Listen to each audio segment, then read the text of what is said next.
حضرت جنید بغدادی کو کسی نے پوچھا سی مرید بیٹھے نے حضور بڑے مخلص ہو اخلاص کتوں سکھیا؟ جنید بغدادی رو پہ فرمایا بیٹا قرآن و حدیث کے استاداں کو سکھیا تے اخلاص ایک نائی کو سکھیا۔ اخلاص کنوں کہندے نے؟ ایک نائی نے دسیا۔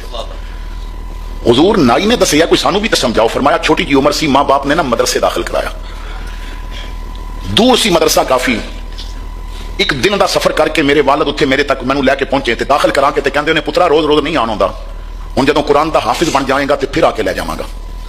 والد چلے گئے، پیسے کول ہے نہیں سن، دن گزرتے گئے، روٹی تے مدرسے تو مل جاندی سی، میرے بال بڑھ گئے۔ استاداں کیا کہ بیٹا حجامت کرا، کیونکہ کندھے تو نیچے بال ہوندے جان تو رکھنے جائز نہیں، بس کندھے تک، یہ سنت ہے، کندھیاں تک بال رکھ سکتے ہو اگر رکھنے نے سنت دے مطابق۔ لیکن ساری قوم کسی کرکٹر کسی فلمی سٹار دی نقل تے پٹے رکھ لوے گی، حضور دی کاپی کردیاں سنت دے مطابق بال رکھے۔ یہ ساری قوم دا عجیب الگ ہے، انہاں مزاج الگ ہے۔ اے عرب دے شیخاں نو ویکھ کے تے فرج کٹ تے رکھ لین گے، لیکن مدینے والے دی طرح داڑھی نہیں رکھن گے۔ اللہ اکبر کبیرہ، ذات گرامی توجہ فرمانا۔ استاد نے کہا بال کٹا، پیسے ہے نہیں سن، کون مفت بال کٹدا ہے؟ میں نا چل پیا نائی دی دکان ول، دکان تے پہنچے یا ایک امیر آدمی علاقے دا مثلا مثال دے طور تے چودھری علاقے دا بال پیا کٹاندا سی۔ میں دروازے چپ کر کے کھڑا ہو گیا، کیونکہ غریب نو گل کرن تو پہلے بھی سوچنا پیندا ہے۔ نائی نے مینوں دیکھیا تو کہندا پتر تو کون ہے تے کی کہنا ہے؟ میں کہا چاچا دین دا طالب علم ہاں، گھر بڑا دور ہے، بال ود گئے نے، استاداں کلاس چوں کر دیتا ہے، جیب وچ پیسے کوئی نہیں، رب واسطے میرے وال کٹ دے گا؟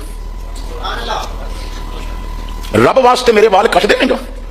کہندے نے نائی نے کینچی کنگھی رکھی تے جیڑا بندہ سامنے بیٹھا سی نا کہندا چودھری جی ذرا کرسی خالی کر دیو۔ انہیں آخیا میرا تے اجے ادھا سر رہ گیا۔ انہیں آخیا سنیا نہیں جی، وہ کہندا رب واسطے وال کٹ دیو، میں چودھری نو انتظار کرا سکدا رب نو تے نہیں نہ کرا سکدا۔ انہیں آخیا رب واسطے میرے وال کٹ دیو، کرسی ذرا خالی کر دیو۔ سیاںا بندہ سی اٹھ گیا، چل تو ادھر کٹ لے۔ کہندا بیٹا ایتھے آ کے بیٹھ جا۔ میں بیٹھا، اس دور دے مطابق جو کرسی سی، پوچھدا زیادہ جلدی تے نہیں؟ میں کہا نہیں۔ کہندا رب واسطے کام کرنا، ذرا وضو نہ کر لواں؟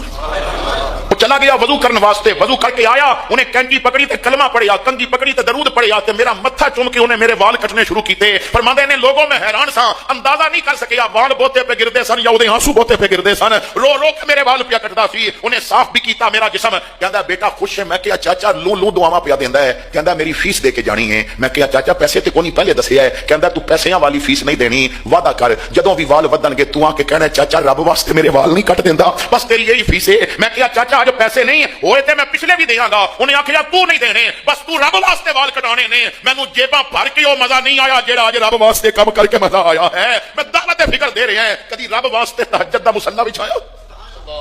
اسی تے مسجد تک جانے ہاں، لوگ کی کہنے گے تو لوگاں دے کہنے وچ کیوں آنا ہے؟ کدی اس وجہ تو بھی گیا جو مسجد نہ گیا تے رب کی فرمائے گا؟